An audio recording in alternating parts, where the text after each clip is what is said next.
What's going on, guys? Welcome to Everything Always. My name is Michael Roman, aka All Fires. Now, OG fans of the Marvel Cinematic Universe will remember for a while there was this hard fast rule where the MCU, the movies, would never reference the television shows. But the television shows, even on different networks and streaming services like Netflix, would do their best to loosely reference the MCU if they could. Still, there were never those sort of direct crossovers and connections the way that there were for the fan favorite Agents of S.H.I.E.L.D., and that's why for so many years while Agents of S.H.I.E.L.D. was still running, so many fans were calling for those characters to show up in MCU movies. Well, building on what happened last week and coming from the actor Gregg himself, we now have a Twitter scoopster indicating fans may not be waiting that much longer as we may be getting those characters returning in the upcoming 2 Avengers movies. We're going to break it all down. Agents of S.H.I.E.L.D. apparently returning for the end of the Multiverse Saga, but first, if you could grab the subscribe button. Thanks to everyone who's been subscribing lately. I can't thank you enough. We've been growing at a breakneck pace, and if you haven't already,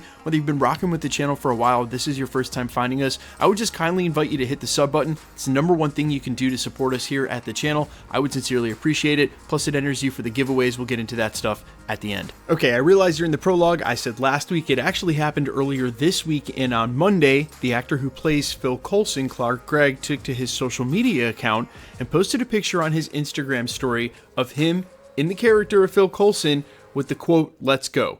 Now, quite honestly, all of these actors know that fans are super sensitive to this sort of stuff, and I doubt he would have been posting that if it wasn't some sort of insinuation that he was returning. Fans were certainly happy about that. But it's what happened next that has it even more curious and certainly makes it look like it's the much larger ensemble returning from Agents of S.H.I.E.L.D. and not just Phil Coulson. Everybody's favorite anonymous Twitter scoopster and industry insider, My Time to Shine Hello, who, if you're curious, yes, has gotten some things wrong, but basically every industry insider has. She also has a proven track record. That's why you recognize her name. She took to Twitter to also tweet out a picture of Chloe Bennett's Quake with the 2 eye symbol being like, hey, this too, insinuating, finally, after MCU fans have been calling for these Agents of S.H.I.E.L.D. characters to show up in the MCU, apparently either in Doomsday or Avengers Secret Wars or both, Coulson, Quake, and maybe some other characters from that show are finally going to make their way in. Now, quite honestly, it's been a while, but some of you may remember how Agents of S.H.I.E.L.D. ended, and these 2 characters make the most sense. Fitz and Simmons retired to raise their daughter, but Daisy basically took off as a S.H.I.E.L.D. emissary, and last we saw Coulson, he was traveling the world. So you would assume that if Quake was out there in space, she probably knows the Sword astronauts as well, including Captain Marvel. She probably has been in space for a while and knows of the incursion anomalies, and quite honestly, if they just want to kickstart her involvement in the story, I don't think it'll be that much of a leap to put those 2 and 2 together, and I don't think fans who didn't happen to watch Agents of S.H.I.E.L.D. will have any problem with Chloe Bennett's Quake showing up as a part of this film. It's pretty easy with a couple of lines of well-crafted dialogue to establish a rich history between characters, or at least let the audience know that they know each other and that they've known each other for a while. And really, you'd have to imagine if she is in the 616 as it was implied, that she would know exactly what's going on. Look, a lot of the connective tissue we've got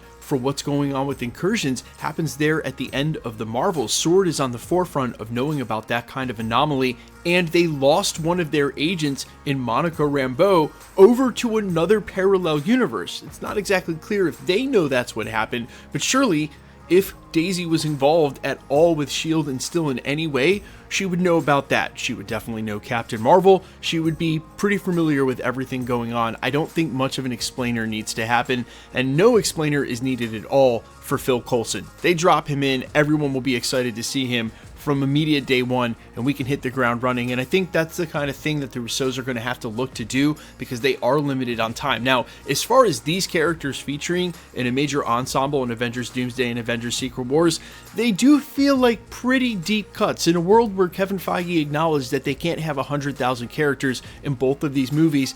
It just seems like maybe these 2 characters wouldn't have time to be worked into the story, but real recently, we just heard from the Russos again, as they're still continuing to give interviews on the Electric State Junket, where they were pretty candid about the fact that they're going to look at the MCU as a comprehensive whole. Basically, everybody's on the table. They're going to move the chess pieces around, and it doesn't mean that everybody's going to get dialogue and that there's even time or space, pun totally intended, for everybody to actually have a full character arc. But where it makes sense for the narrative, I don't think there's a way we should really discount any Marvel characters as a possibility of showing up. And then these recent rumors, kicked off by Gregg himself, about Phil Coulson and now possibly Quake returning, prove just that. Now, I think ultimately how this comes together is obviously Battleworld fracturing different timelines, and then you've got characters all over the place left over from, across the multiverse. So it doesn't necessarily have to be our 616 characters to show up, even though it seems like there's pretty good precedent and explainer for it already.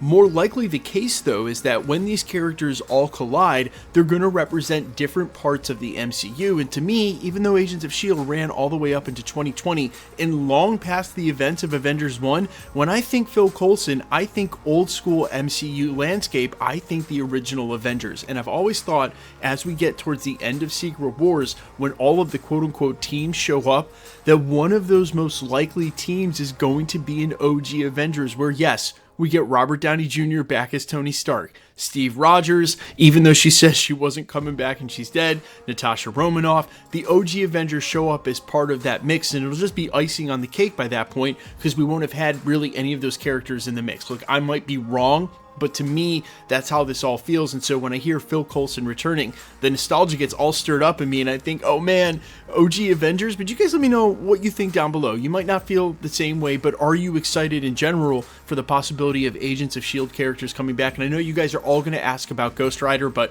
I just don't think that Marvel Studios wants to go down that path with all these rumors of a new Ghost Rider and the Midnight Suns. They probably want to cast that character for themselves. Topic for a different video. We're going to get into all that stuff. Let me know your thoughts down in the comments. Quickly, let's get into the giveaway stuff before I let you go. All right, we are still giving away PlayStation 5s at the channel. We're just going to continue to do that until the PlayStation 5 Pro or the 6 comes out. If you want to be entered to win or for any of the other future giveaways at the channel, all the same rules will always apply. All you got to do, hit the subscribe button, then leave a comment down below. Because it's truly random, the more videos you comment on, the better chance you have of winning. All winners will be announced at the end of videos, the same way we're doing here, live with my voice, and the winning comment shown on screen when there is one. So please be safe and vigilant. If you should get a comment from a scammer trying to claim to be a content creator, please remember that no content creator, myself included, will ever charge you for shipping. It's all just a ruse to try to get you to give them some money for something that isn't there. Just report those comments directly to YouTube. They will delete those accounts fast, and really you're doing a service to everybody in the community. The best way to keep up with the content here at the channel has always been to hit the notification bell with all notifications turned on. And as always, if you like today's video, I'd appreciate it if you'd hit the like button. My name's Michael Roman. You can find me in a couple of places, Instagram and Twitter at I'mFires. You can also find me on Spotify, YouTube, Amazon, Apple, iTunes, under the name AllFires. And while I would sincerely appreciate you checking my music out, thanks for checking this channel out. Stick around. We'll be posting again real soon.